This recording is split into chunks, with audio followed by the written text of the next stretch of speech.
Hey there, in this video, I'm going to share some high-level acquisition skills that can help you achieve more success with acquiring off-market properties directly from sellers. I'm Jeremy Beeland, and if you don't know who I am, I have grown multiple seven-figure markets from scratch, and since 2017, I have successfully completed over more than 400 off-market deals. I specialize in teaching high-level acquisition skills that empower individuals to achieve remarkable success in acquiring off-market properties directly from sellers. So today we're going to talk about how to get a distressed property under contract. And this is what I love talking about, okay? So we've talked about what a distressed property is. We just talked about contracts. You obviously have seen my other YouTube videos where we deep dive this stuff. So really, how do we get this distressed property under contract? Well, all we do in this world when we're dealing with off-market properties direct to seller is we are providing value in exchange for equity in their homes. Okay, so these people typically have a problem and you're going to provide a solution. That's the value in exchange for equity in their homes. So what does that look like? Well, they could be facing foreclosure. They could be behind on their taxes. They may be inherited a house and they live out of state. Maybe they're a tired landlord with bad tenants. Maybe they have not taken care of the property and they have a bunch of code violations. Maybe they're elderly and the house needs a lot of repairs and they're looking to downsize. Maybe they just lost their job and can't afford the property anymore and it's starting to become too much of a financial burden. Whatever the case is, there's a lot of reasons for distress, right? And your job as a wholesaler and or somebody who's looking to acquire off-market properties is to come in and be a problem solver. And you come in and you're going to say, hey, I'm going to help you in your situation and we're going to provide value with A, B, C, and D. But in exchange, I need equity in your home because I am an investor and I need to make money off the equity. Whether I wholesale this deal to another buyer and they pay me an assignment fee, or if I'm going to fix and flip this property and sell it on the market and make profit that way, or I'm going to keep it as a rental property and I need to make it and have it below market value. This is what we do in this space when you're going direct to seller and dealing with the distressed property. This is how to get a distressed property under contract. So I'm going to share a story with you guys. Back in 2009, I almost lost everything in my life to the Great Recession. In 2009, the recession wasn't just a housing crisis. It was actually an employment crisis too. And all through the 2000s, I was previously married with two young kids at this time in 2009. And I had a really great sales job. And I was making six figures. I came from nothing as a child and I found myself, living suburbia dream. Had a nice single family house, a nice area, had two kids, a pool. Like I made it. I was successful. I couldn't believe it. I mean, if you knew where I came from, that was a big success. And then in 2009, the whole world was upside down. We just put an addition on our home and we had equity in a home. And a year and a half later, we're upside down $150,000 on a home. A house dropped in value $150,000 plus dollars in less than 2 years. And then the company that I was working for had massive layoffs. And I couldn't find a job anywhere. And believe me, I was trying because everybody was out of work and everybody was fighting for work. And people with way more education than me, way more experience than me, were looking for jobs at a lower level of pay because they needed to survive. So all these high earners were now low earners because everybody was in survival mode. I couldn't find a job. Matter of fact, I ended up joining the Air Force at 33, almost 34 years old, just before the age cutoff, because it was the only thing I could do to really financially survive and provide for my family. So I went into basic training just before I was 34 years old with a bunch of 17-year-old kids. My nickname was Gramps because I was so much older than them. I had to leave my family for 6 months to go to basic training, tech school, and everything else, only to make $32,000 a year. When 2 years earlier, less than 2 years earlier, I was making $100,000 plus dollars a year and had been for a few years.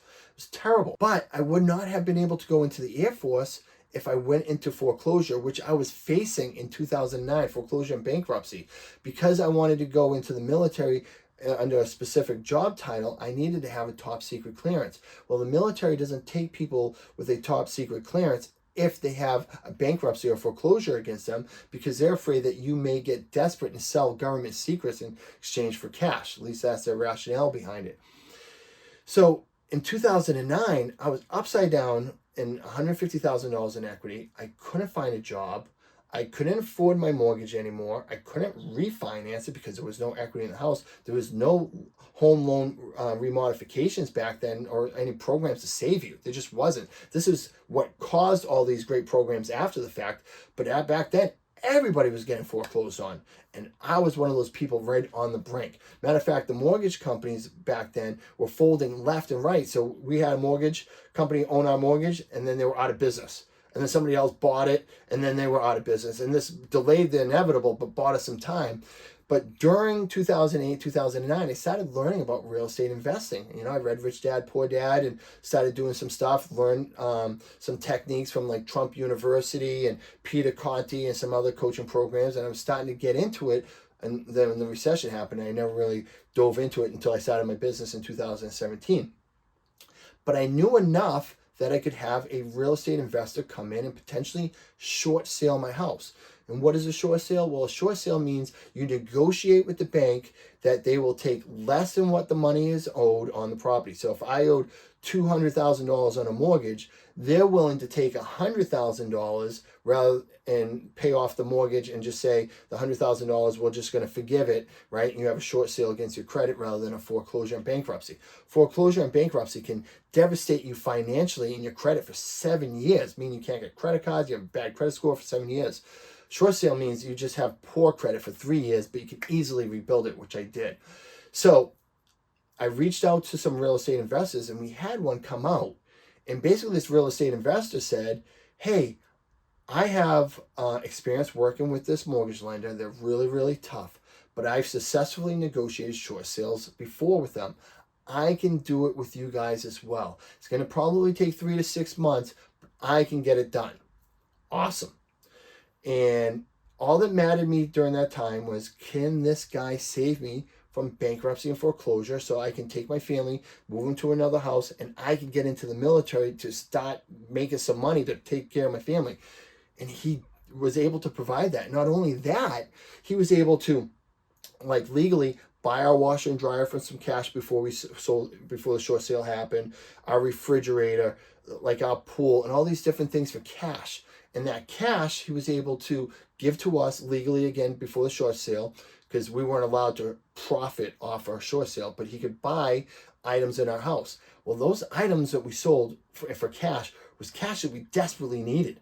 For me, it was food for my kids, you know, for my family to put on the table, clothes to put on them, Christmas gifts, right? Just basic needs that we needed, right? That's how poor I was. I couldn't even afford groceries, couldn't even afford clothes, couldn't even afford Christmas gifts one year. It was really, really bad. But this guy helped us. At the end of the day, I didn't care about how much money he made. Matter of fact, I still don't know how much money he made. I hope he made a ton. But he saved me from foreclosure and bankruptcy and allowed me a reset button. And if it wasn't for that day, I wouldn't be here today, successfully closed over 400 off-market deals and built multiple $1-million markets in real estate investing and have the portfolio and success that I have. That guy saved me.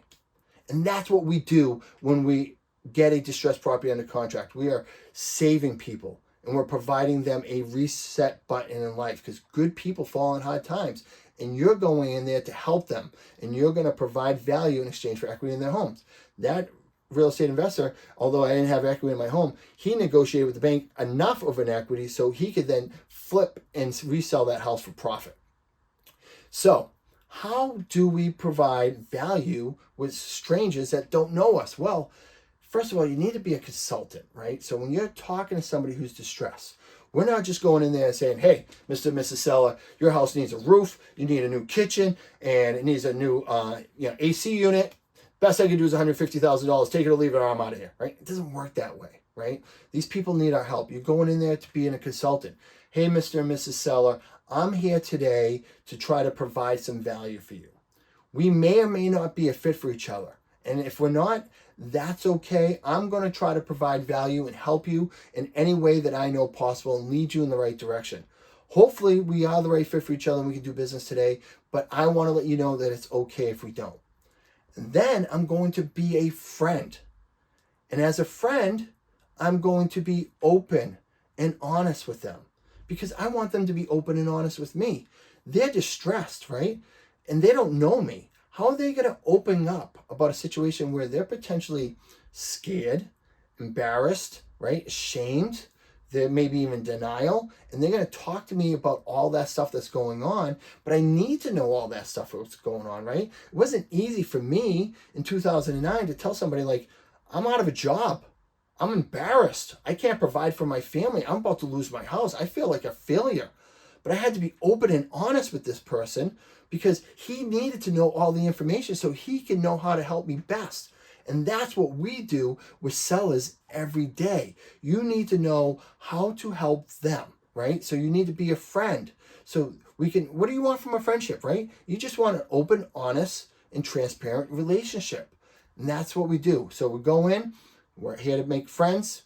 And no matter what happens, we're friends. And I'm going to be a consultant. And if we don't do business, then I made a friend today and I'm going to help them along the way.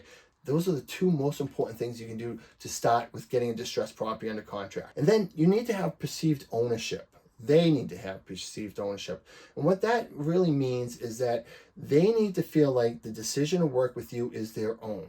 They don't want to be sold. You can't go in there and start trying to sell them why they should sell their house to you and why you're the best cash buyer around. That is, even though they're probably going to lose the house to foreclosure, they're still going to take a step back because they're going to feel like they're being attacked by a salesperson. Nobody likes to be attacked by a salesperson, right? What happens when you go to buy a house, or I'm sorry, a car at a dealership, right? You go on a sunny afternoon, you're going to look at a new car, you're really excited, you're walking around the lot, you're looking at different cars, and all of a sudden you feel a salesperson coming up behind you. You're like, uh-oh, here comes the salesperson, right? And the salesperson always says, hey, how can I help you? And what do we always say? Oh, nothing, I'm just looking, right? We're there to buy our car, but we're saying we're just looking because we hate the feeling of being sold to or pressured that we have to sell something, right? Our like our shield goes up. Our instincts are to like, all right, I'm getting ready for a negotiation battle here, right? We don't want that with these people, right? We want to avoid that. So we're not there to sell them. We're there to be a consultant. We're there to be a friend. And they're going to perceive ownership to want to work with you. And this is a lot of the techniques we talk about in a coaching program at a high level. They basically chase you to say, hey, no, you're going to buy my house. No, you're going to buy my house. And we're like, I don't know, maybe. No, they're like, no, you're going to, right? So that's perceived ownership. And then again, you're just building value to help the seller in a unique situation. Whatever is going on, whether it's foreclosure, bad tenants, right? What problems can you customize a tailored solution for their problem? You're a problem solver. That's where the value is added, right? So we're going to solve their problem, add value in exchange for equity in their home. So whatever their problem is, you need to be creative to find a way to help them. And then that is the value that you're building in exchange for equity. It's less to do about the money and more about how much you can help them. The more value you can bring, the lower the house you can put under contract, because that's how you make your money. The more value you make, bring people, the more money you make. So how much value can you bring them? Is it just speed and convenience? Well, if it's just speed and convenience, then you may get a little value or a little bit off the price, right? But if you can help them with a ton of stuff, you may be able to get this property at a deep, deep discount, especially if they don't own much on the property. And then you become that problem solver, you build value, and then you work out the price negotiations, and there's different techniques to do that. You get the house under contract, you help them, Mr. and Mrs. Seller, I'm going to help you with problems A, B, and C, and I'm going to provide value 1, 2, and 3 for you, and then I'm going to put your house under contract for this amount, and then I'm either going to buy the house myself because I'm going to fix and flip it, I'm going to keep it as a rental, I'm going to short-term rental, whatever the case is, or I'm going to assign this contract to somebody else who's going to buy it and fix and flip it or keep it as a rental, and they're going to pay me an assignment fee. And that's how we get distressed properties under contract in real estate. All right, so that's it for this video. If you found this information valuable, make sure to subscribe for more insightful content like this. And if you're looking to take your off-market acquisitions to the next level, well, I invite you to check out the link in the description. It's a valuable resource where I share how my coaching program can help you master these skills and achieve exceptional results in your real estate ventures. Feel free to explore it if you're interested in joining me on the journey to achieving REI freedom.